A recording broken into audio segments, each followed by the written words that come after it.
যত দিন এগোচ্ছে তত কিন্তু সমস্যাও বাড়ছে, অসুস্থও মানুষ হচ্ছে। তবে একটা কি, যে এখন কিন্তু অসুস্থতার জন্য চিকিৎসাও বেরিয়েছে, শুধু সঠিক টাইমে ডাক্তারের কাছে যাওয়াটাই দেরি। তো আমরা যেহেতু কালকে গিয়েছিলাম, এখানে আমরা জানতামও না যে এই মেশিন সংক্রান্ত একটা বড় নাকি জায়গা আছে, যেখানে এই মেশিনটা পারপাসে সব কিছু আমরা গিয়ে দেখতে পারবো। তো আজকে একদম ওলা নিয়ে চলে এসেছি। এই অ্যাড্রেসটা আবার ভুলে গেছি কোন অ্যাড্রেসে এসেছি, মানে মোটামুটি এই এলাকাটা হচ্ছে যাদবপুরের কাছে। আমরা জানতাম, মানে যখন মায়ের প্রথমে এই মেশিনটা লেগেছিল তখন আমাদের জানাই ছিল না যে এই সিপ্যাপ মেশিনটা আবার কি, বা আমাদের মালদাতে কিন্তু অনেকেই এই মেশিন সংক্রান্ত কিছুই জানে না। কিন্তু আজকে এখানে এসে দেখছি যে এই মেশিন সংক্রান্তই কত বই, কত মেশিন, কত কিছু আজকে এখানে জানার অভিজ্ঞতা হচ্ছে। তাহলে আজকের ভিডিওটাতে আমি আমার সেই অভিজ্ঞতাগুলোই আপনাদের সাথে শেয়ার করব। গুড ইভিনিং, নমস্কার, রাধে রাধে। আশা করি আমার সকল বন্ধুরা আপনারা সকলে ভালো আছেন, আমরাও ভালো আছি। আমি মৌমিতা, আমি আমার কাছের দূরের সকল বন্ধুদের আমন্ত্রণ জানাই আমার ডেইলি ব্লগস উইথ মৌমিতা নিক চ্যানেলে নতুন দিনে নতুন আরেকটি ভিডিওতে। তো গতকালকে তো আপনাদের সাথে শেয়ার করেছিলাম যে আমরা অ্যাপেলো গেছিলাম মায়ের ট্রিটমেন্টে, আর সেখান থেকে আমরা একটা অ্যাড্রেস জানতে পারি যেখানে এই মেশিন সংক্রান্ত সমস্ত কিছু আলোচনা করা হয়। এতদিন কিন্তু আমরা মালদাতে এই সুবিধাটা পাইনি। তো আজকে এখানে এসে মনে হচ্ছে যে একদম সঠিক জায়গায় এসেছি। 2 বছর ধরে মা কিন্তু মেশিনটা ব্যবহার করছে, এটা না যে ব্যবহার করছে না, কিন্তু সঠিকভাবে যে কি নিয়ম, এমনকি মেশিনটার যে সার্ভিসিং বা মেশিনটার ভেতরের কি ব্যাপার স্যাপার সেটাও তো আমরা জানতাম না।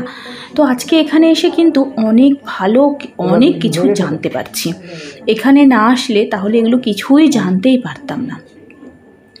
তো এরা পুরো মেশিনটাকে আবার ভালো করে পুরো সেট করে দিচ্ছে।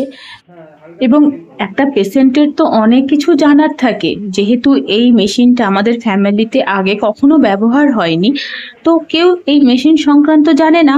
তো মায়ের অনেক কিছু জিজ্ঞাসা আছে, আর ইনাদের ব্যবহার এতটা ভালো যে ওরা কিন্তু বিরক্তিও বোধ করছে না। মা যে এতগুলো কোশ্চেন করছে, আমি কোশ্চেন করছি, ওনাদের কোনো কিন্তু বিরক্তি নেই। তো ওখানে মা কিন্তু পুরো মেশিন সংক্রান্ত সবকিছু শুনছে, নিজের সাথে সবকিছু অ্যাডজাস্ট করে নিচ্ছে, এবং ওনারা মেশিনটাকে খুব ভালোভাবে কিন্তু অ্যাডজাস্ট করে দিচ্ছে। আর আমরা এই জায়গাটাতে বসে আছি কারণ আমরাও এখানেও একজন ভদ্রলোক আছে, তার সাথে কথা বলছি। কারণ এই ব্যাপারটা যতটা জানা উচিত এখনো অনেকে কিন্তু জানেই না। অনেকে ভাবে নাক ডাকছে, এতে কি সমস্যা হতে পারে, এটা তো নাক ডাকা একটা নর্মাল রোগ, নর্মাল একটা ব্যাপার, কিন্তু না, তাতেও কিন্তু সমস্যা আছে।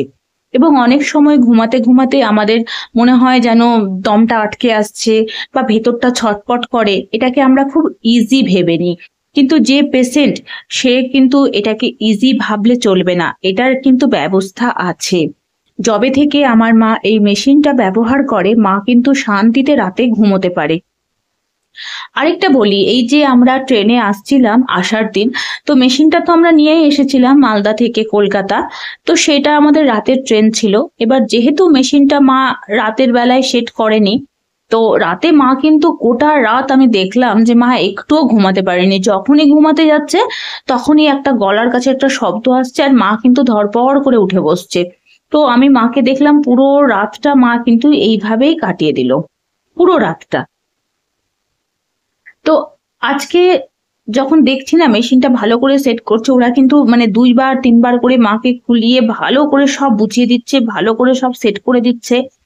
কারণ যেহেতু আমাদের বাড়িটা অনেকটা দূর, আমরা কিন্তু চাইলেই বারবার আসতে পারবো না। আর এই ব্যাপারটা কিন্তু ইনারা জানেন, মানে বুঝতে পেরেছেন। এটাই আমার খুব ভালো লাগছে যে ওরা কিন্তু 2-3 বার করে মাকে পুরো জিনিসগুলো সেট করে দিচ্ছে, ওখানে রেগুলেটর বাড়িয়ে কমিয়ে পুরো ব্যাপারটা কিন্তু সেট করে দিচ্ছে। আর যেটা বলছিলাম, যদি আপনাদেরও কারো এরকম সমস্যা থাকে, অবশ্যই পালমোনারি ডিপার্টমেন্টে একবার নিজেকে চেক আপ করিয়ে নেবেন।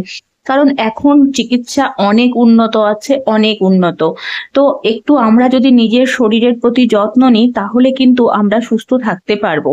টাকা পয়সা বা বাড়ি ঘর, সোনা দানা, জিনিসপত্র সব কিন্তু হয়ে যাবে যদি নিজের শরীর ঠিক থাকে। আর আমরা যদি নিজেকে ঠিক যত্ন না করে বাড়ির সবকিছুতে খেয়াল করি, তাহলে কিন্তু এটা বিশাল অন্যায় হয়ে যাবে নিজের শরীরের সাথে। তাই অবশ্যই বলবো সময় থাকতে এই চিকিৎসাটা করিয়ে নেবেন। শুধু এই চিকিৎসা নয়, যদি আপনাদের শরীরে অন্য কোনো সমস্যা থাকে, কারণ ভগবান জীবনটা দিয়েছে, এটাকে কিন্তু নিজের সবচেয়ে বেস্ট গিফট হিসেবে আমাদেরকে ধরতে হবে। কারণ সত্যি কথা, ভাবেন তো যে আমরা মানুষ হিসেবে জন্মেছি, সেটাই কি কম না?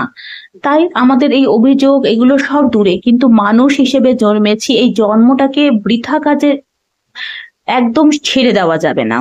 যে না ঠিক আছে, শরীর এটা হচ্ছে, যেটা আমরা কিন্তু সবচেয়ে বেশি আমরা মেয়েরা করি। আমরা মেয়েরা সব দিকের খেয়াল রাখতে গিয়ে কিন্তু নিজের সাথে সব সময় অন্যায় করি, নিজের শরীরের প্রতি অযত্ন করি। আমরা সবাইকে খাবার দিই, নিজের ব্যাপারে বুঝি না। আমরা সবার শরীরের যত্ন করি, নিজের শরীরের যত্ন করি না। তো আমি অবশ্যই, যদি আমার বন্ধুরা আমার এই ভিডিওটি শোনেন আর দেখেন, বা যদি কোনো নতুন বন্ধুও এসে থাকেন, তো আমি সবসময় বলবো যে মেয়েরা নিজের শরীরের প্রতি একটু সচেতন হও।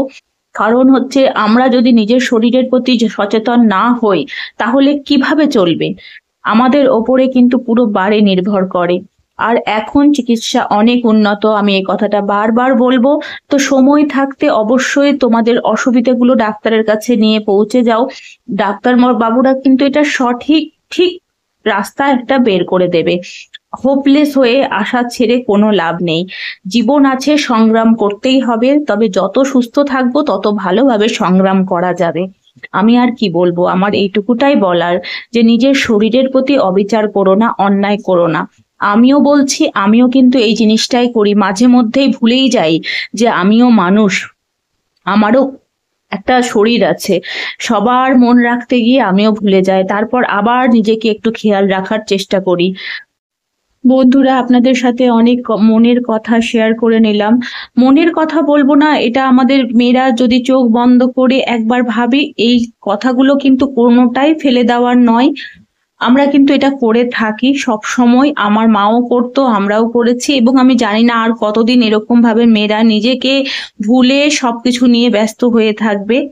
তো আমি আর এর থেকে বেশি আমার কিছু বলার নেই। আমি বলবো যে আমার ভিডিওটি দেখার পর অন্তত 5টা মিনিট একবার নিজের সম্পর্কে ভাবুন যে আপনার কি দরকার, আপনার শরীর ঠিক আছে তো?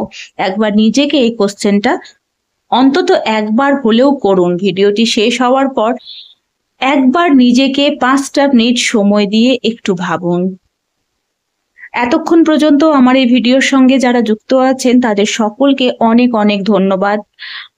এতক্ষণ সময় দেওয়ার জন্য সত্যি মন থেকে অনেক থ্যাংক ইউ, অনেক ভালোবাসা। এইভাবেই সামনের দিনেও আমার পাশে থাকবেন প্লিজ, কারণ আপনাদের সাথ ছাড়া আমি ব্যর্থ। আপনারা সাথ না দিলে আমি এগোতে পারবো না। তাহলে আজকের ভিডিও এখানেই থাক, আগামীকাল আসবো নতুন ভিডিও নিয়ে। টাটা।